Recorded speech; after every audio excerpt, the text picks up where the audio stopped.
এদিকে যাত্রাবাড়ী থানার হত্যা মামলাতে কন্টেন্ট ক্রিয়েটর তৌহিদ আফ্রিদির 7 দিনের রিমান্ড চেয়েছে পুলিশ।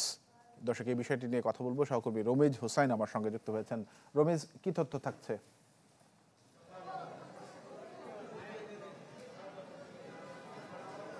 তানভীর 7 দিনের রিমান্ড আবেদন করেছে এবং কিছুক্ষণ আগে রাষ্ট্রপক্ষের একজন আইনজীবীর সাথে কথা হয়েছিল। তিনি আমাদেরকে বলছিলেন যে এই তৌহিদ আফ্রিদি আসলে জুলাই এবং আগস্ট জুড়ে যেই বৈষম্যবিরোধী আন্দোলন হয়েছে সেই আন্দোলনের বিপক্ষে তিনি অবস্থান করেছেন এবং যে সমস্ত কন্টেন্ট ক্রিয়েটররা আসলে শিক্ষার্থীদের সপক্ষে বিভিন্ন ধরনের কন্টেন্ট তৈরি করেছেন এবং যেগুলো ফেসবুক এবং ইউটিউবে প্রচার করেছেন, তিনি তাদেরকে হুমকি ধামকি দিয়েছিলেন এবং তারা যাতে সরকার, অর্থাৎ গত আওয়ামী লীগ সরকারের কথা বলা ছিল, সেখানে সেই সরকারের পক্ষে অবস্থান করে এবং বৈষম্যবিরোধী যে আন্দোলন সেই আন্দোলনের বিপক্ষে তারা যাতে না দাঁড়ায় সে ধরনের একটি হুমকি দিয়েছিল। এবং এই যেই বাবু হত্যা মামলা 5 আগস্ট যাত্রাবাড়ী থানার সামনে যে পুলিশের গুলিতে যেই বাবু নিহত হয়েছেন এবং সেই মামলাতেও কিন্তু তিনি এই তৌহিদ আফ্রিদি 11 নম্বর আসামি এবং তার বাবা মাই টিভির যিনি চেয়ারম্যান তিনিও কিন্তু এই মামলায় আসামি এবং তিনি কিন্তু গ্রেপ্তার হয়ে কয়েকদিনের রিমান্ড খেটে এখন তিনি কারাগারে অবস্থান করছেন।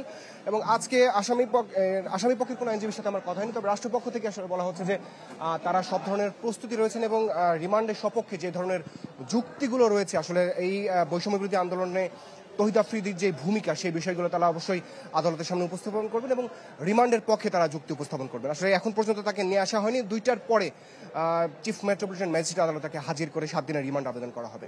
এই ছিল এখান থেকে ধন্যবাদ আপনাকে আমাদের সঙ্গে যুক্ত হওয়ার জন্য। দর্শক, রাজধানীর আদালত প্রাঙ্গণ থেকে জানাচ্ছিলেন সহকর্মী Ramiz Hossain. Furniture just smarter, JMG furniture.